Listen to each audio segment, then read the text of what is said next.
बिस्मिल्लाहिर्रहमानिर्रहीम, अस्सलाम वालेकुम। मैं हूं आपका मेज़बान शफ़क़त अली। आज 22 सितंबर है, साल 2020। बड़ी अहम ख़बरें हैं। नून लीग में बगावत सर उठाने लगी। नवाज़ शरीफ का सियासी अंजाम करीब आ गया। इस्लामाबाद हाई कोर्ट का नवाज़ शरीफ से मुतल्लक बड़ा फ़ैसला। हुसैन नवाज़ की एक और जेल साजी पकड़ी गई। तमाम तर तफसीलात से हम आपको आगाह करेंगे। सबसे पहले मैं थोड़ा सा बैकग्राउंड बता दूं। आज इस्लामाबाद हाई कोर्ट में नवाज़ शरीफ की अपीलों के ऊपर समाअत हुई। उस समाअत में जस्टिस मोहसिन अख्तर कियानी और जस्टिस आमिर फ़ारूक ने, दो रुकनी बेंच था। उस दो रुकनी बेंच ने हुकूमत के ऊपर बरहमी का इज़हार किया। हुकूमत को वाज़े तौर पर हुक्म दिया कि नवाज़ शरीफ को अदालत से पूछ कर या अदालत को आगाह करके वफाकी हुकूमत ने बैरून मुल्क नहीं भेजा। हुकूमत ने अपनी मर्ज़ी से भेजा था। हमने कोई ऐसा फ़ैसला नहीं दिया कि नवाज़ शरीफ का नाम ECL से निकालने। नवाज़ शरीफ को बैरून मुल्क जाने की इजाज़त हुकूमत ने ख़ुद अपने तौर पर दी। वफाकी हुकूमत ने तो हमसे पूछना भी गवारा ना किया। हमें नवाज़ शरीफ की अगली समाअत के ऊपर हाज़िरी चाहिए, चाहे कुछ भी हो। वफाकी हुकूमत उनको हाजिर करे, यानी कि अगली समाअत कल का दिन है। हुकूमत की ज़िम्मेदारी है कि नवाज़ शरीफ की हाज़िरी को यकीनी बनाए। आपने एक सज़ा याफ्ता मुजरिम को पूछे बगैर वापस भेज दिया। ये जस्टिस आमिर फ़ारूक के ये रिमार्क्स थे। नवाज़ शरीफ का नाम ECL से निकालते वक्त क्या वजारत कानून से राय ली गई? जस्टिस मोहसिन अख्तर कियानी ने ये वफाकी हुकूमत के नुमाइंदे से इस्तफ़सार किया। अब मामला कुछ यूँ है कि इस अदालत ने गुज़श्ता समाअत के ऊपर नवाज़ शरीफ के नाकाबिले ज़मानत वारंट गिरफ़्तारी जारी कर दिए थे। अब वारंट गिरफ़्तारी की तामील वफाकी हुकूमत ने करवानी थी। वफाकी हुकूमत ने वजारत ख़ारजा के ज़रिए लंदन में पाकिस्तान के हाई कमीशन को वो वारंट भिजवाए। लंदन में पाकिस्तान के हाई कमीशन के नुमाइंदे इवन फील्ड अपार्टमेंट्स में गए वारंट गिरफ़्तारी की तामील के लिए। वहाँ नवाज़ शरीफ के दूसरे बेटे, जो कि बड़े मज़े की बात, अदालत ने भी आज इस्तफ़सार किया कि ये वारंट गिरफ़्तारी की तामील हुई है। वारंट गिरफ़्तारी किसने वसूल की है? जिस पर वजारत ख़ारजा के नुमाइंदे ने बताया अपने वकील के ज़रिए कि वारंट गिरफ़्तारी हसन नवाज़ ने वसूल किए हैं और ये भी अदालत से इश्तिहारी हैं, मफरूर हैं, ये भी मुजरिम हैं। अब हसन नवाज़, आप इनका माजी का ट्रैक रिकॉर्ड उठाकर देखें। किस तरह कैलेबरी फ़ॉन्ट में इन्होंने जेल साजी की, किस तरह कतरी ख़त में इन्होंने जेल साजी की, किस तरह सरकारी दस्तावेज़ात में इन्होंने जेल साजी की, किस तरह SCCP के रिकॉर्ड के अंदर इन्होंने जेल साजी की। अब वारंट गिरफ़्तारी की तामील कर दी, वारंट गिरफ़्तारी मौसूल कर लिए, उस पर दस्तखत कर दिए। दस्तखत करने के बाद मौसूफ मुकर गए हैं, कहते हैं कि मेरे तो उस पर दस्तखत ही नहीं, यानी कि जेल साजी से किसी के गलत दस्तखत किए और वारंट गिरफ़्तारी मौसूल कर लिए। मौसूल करने के बाद अब वो इस बात से मुकर चुके हैं। अब मामला कुछ ये बनता नज़र आ रहा है कि मफरूर मुजरिम नवाज़ शरीफ के गिर्द हर तरफ से, सिर्फ़ एक जानिब से नहीं, हर तरफ से, सियासी फ्रंट से भी, सफारती फ्रंट से भी, कानूनी फ्रंट से भी उनके गिर्द घेरा रोज़ बरोज़ तंग होता जा रहा है। अल्टीमेटली उनको अदालतों में पेश होना पड़ेगा। अल्टीमेटली उनको अपना सियासी अंजाम ख़ुद यहाँ पर आकर देखना पड़ेगा। 9 सितंबर को तोशाखाना केस में इनके दायमी वारंट गिरफ़्तारी जारी हो चुके हैं।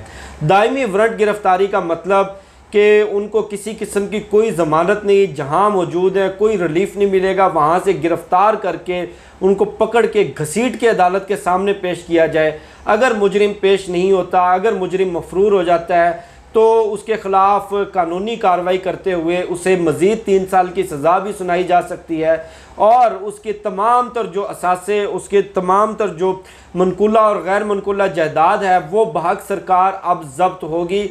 और ये एहतसाब अदालत ने उनकी जायदाद का रिकॉर्ड भी तलब कर लिया है। अब नवाज़ शरीफ ने जो एक ख़ुदकश हमला किया अपनी सियासी जमात पर, अपने इत्तेहादियों पर, पाकिस्तान की जमहूरियत पर, उसका अंजाम और उसके नताइज वाज़े तौर पर सामने आने लगे हैं। क्योंकि देखिए, बहुत ज़्यादा देर तक नवाज़ शरीफ अदालतों से, इस कानूनी प्रोसेस से, कानून से भाग नहीं सकते। अदालत ने लाजमी तौर पर अल्टीमेटली हुकूमत के कोर्ट में अब बाल आ गए। हुकूमत ने अपनी अब हर मुमकिन कोशिश करनी है कि वजारत ख़ारजा के ज़रिए, वजारत कानून के ज़रिए, वो वजारत दाखिला के ज़रिए बरतानवी हुकूमत के साथ वफाकी हुकूमत रब्ता करेगी और ये जो वारंट गिरफ्तारी हैं मुजरिम नवाज शरीफ के, ये उनको मौसूल करवाए जाएंगे और इंटरपोल का ऑप्शन भी अदालत के सामने मौजूद है। अब बरतानिया में सियासी पनाह का जो कानून है, सियासी पनाह का कानून उन मुल्ज़मान को या उन सियासी रहनुमाओं को मिलता है जिनके ख़िलाफ़ करप्शन के या किसी किस्म के सियासी केसेस चल रहे होते हैं। अब नवाज़ शरीफ का मामला इस तरह से मुख्तलिफ है कि नवाज़ शरीफ अदालत से सज़ा याफ्ता हैं, अदालत से मुजरिम है, वो बाकायदा यहाँ पर एक बॉन्ड और स्टाम्प पेपर के ऊपर बयान हल्फी देकर गए। उनके ज़ामन पाकिस्तान में मौजूद हैं, उनके ज़ामन के ख़िलाफ़ भी कार्रवाई हो सकती है, नवाज शरीफ के तमाम तर जायदाद भी जब्त की जा सकती है, उनके ज़ामन जो उनके छोटे भाई हैं उनको तहयात नाअहल भी किया जा सकता है और बरतानिया के ज़रिए भी दबाव डाला जा सकता है क्योंकि ये मुलजिम नहीं है, अदालत से सज़ा याफ्ता मुजरिम है। बरतानिया के लिए भी बड़ी मुश्किल खड़ी हो जाएगी अगर पाकिस्तान सफारती और वजारत ख़ारजा चैनल्स के ज़रिए बरतानवी हुकूमत के ऊपर दबाव डालता है। अब यहाँ पर दिलचस्प बात, ये इस्लामाबाद हाई कोर्ट ये वही हाई कोर्ट है, अगर अदालत की तौहीन ना हो, जो वफाकी हुकूमत से इस बात की गारंटी मांग रही थी कि आप हमें लिख कर दें कि 3 दिन के अंदर नवाज शरीफ की जान को कोई ख़तरा नहीं होगा।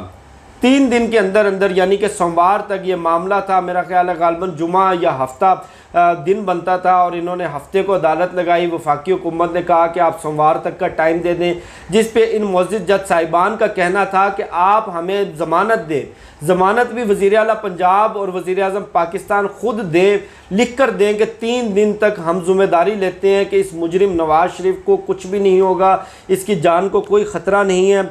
और ये ज़मानत लेने वाले और अदालत से किसी की जान की गारंटी मांगने वाली वही अदालत है आज जो अपना तमाम तर मलबा उठाकर वफाकी हुकूमत के गले में डाल रही है। और ये वही मुजरिम है जो गुज़श्ता दिनों के अंदर 1 घंटे से ज़ायद तकरीर कर चुका है, लाइव तकरीर, हशाश बशाश, लाल सुर्ख हट्टा कट्टा मुजरिम पूरे निज़ाम इंसाफ का, पाकिस्तान के तमाम तर अदालती निज़ाम का मुँह चिढ़ा रहा था। अब मुजरिम के इस खुदकश हमले के बाद, इस खुदकश तकरीर के बाद मुस्लिम लीग नून के अंदर धड़ेबंदी वाज़े तौर पर नज़र आ गई है। मुस्लिम लीग नून के अंदर बहुत सारे रहनुमा बगावत के लिए सर उठाने लगे हैं और उन्होंने वाज़े तौर पर शहबाज शरीफ के ज़रिए, मरीम नवाज़ के ज़रिए ये पैगाम दे दिया है कि अपना सियासी मुस्तकबिल बचाने के लिए अब हम मज़ीद नवाज़ शरीफ के इस नरेटिव के साथ नहीं चल सकते। या तो नवाज़ शरीफ पाकिस्तान वापस आकर गिरफ़्तारी दें, अदालतों का और कानून का सामना करें, वगरना हम अपने सियासी ऑप्शन, सियासी रास्ते खुले रखेंगे, जिसमें सरफ़हरिस्त ख्वाजा आसिफ, एहसन इकबाल जैसे लोग शामिल हैं। अब आज तो शहबाज शरीफ ने बाकायदा ऑफिशियली तस्दीक भी कर दी है कि उनकी आर्मी चीफ और DGISI के साथ मुलाकातें भी हुई। अब आप देखें कि इन लोगों की सियासत का दोगलापन देखें कि एक जानिब इन्हीं इदारों को ललकार रहे हैं, दूसरी जानिब इनके छोटे भाई इन्हीं इदारों के सरबराहान के जाकर पाँव पकड़ते हैं। अब नून लीग के अंदर जो एक नया धड़ा बना है, वो नया धड़ा वाज़े तौर पर अपनी लाइन ड्रैग कर चुका है कि हम मज़ीद एंटी एस्टेब्लिशमेंट नरेटिव लेकर नहीं चल सकते। या तो मुस्लिम लीग नून तमाम तर मामलात को वाज़े करे, नवाज शरीफ पाकिस्तान वापस आने का टाइम फ्रेम दें, पाकिस्तान वापस आएँ, अदालतों का, कानून का सामना करें, वरना हम पार्टी को छोड़ भी सकते हैं, पार्टी में फॉरवर्ड ब्लॉक भी बना सकते हैं, कोई और सियासी पार्टी भी ज्वाइन कर सकते हैं, या चौधरी निसार की तरह पार्टी में रहते हुए यानी कि पार्टी से अलहदा नहीं होंगे, पार्टी में रहते हुए हम अलग से एक हम ख्याल ग्रुप भी बना सकते हैं जो कि चंद दिनों के अंदर अंदर आपको नज़र आ जाएगा। ये थी आज की वो कुछ अहम डेवलपमेंट्स जो मैंने आपके साथ शेयर की। मुझे शफकत अली को दीजिए इजाज़त, इंशाल्लाह फिर नेक्स्ट वीडियो में मुलाकात होगी। पाकिस्तान जिंदाबाद।